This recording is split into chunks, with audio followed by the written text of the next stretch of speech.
Je pense que c'est le problème fondamental. Aujourd'hui, la société, les élites politiques, les élites médiatiques sont anesthésiées par la situation. Pourquoi?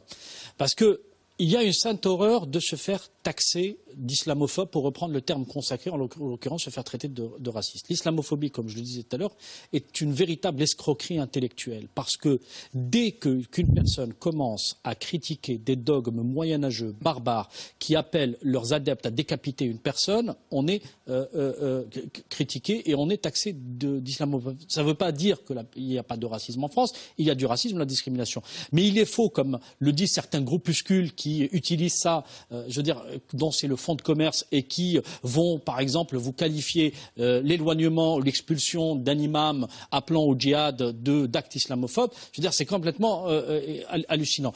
Donc, ce qu'il faut savoir, c'est qu'on est aujourd'hui dans une société qui a peur d'être taxée de racisme.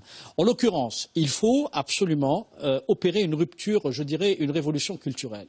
Il faut absolument accepter l'idée que nous sommes en guerre idéologique contre un fléau, une maladie de l'islam, comme l'appelait le regretté Abdelwahab Madeb, en l'occurrence l'islamisme, en l'occurrence la pensée des frères musulmans, en l'occurrence le salafisme. Il faut, je dirais, assumer cette position idéologique qui consiste à condamner moralement l'adversaire idéologique, parce que si on ne nomme pas l'adversaire idéologique, on ne saura jamais qu'est-ce qu'il faut se battre, contre quoi il faut se battre et comment. L'occasion de rappeler, Mohamed Sifawi, ce texte qui est publié demain dans Marianne et que vous avez signé et qui s'intitule « Face à l'islamisme, la République ne doit pas... » Que j'ai signé avec voilà.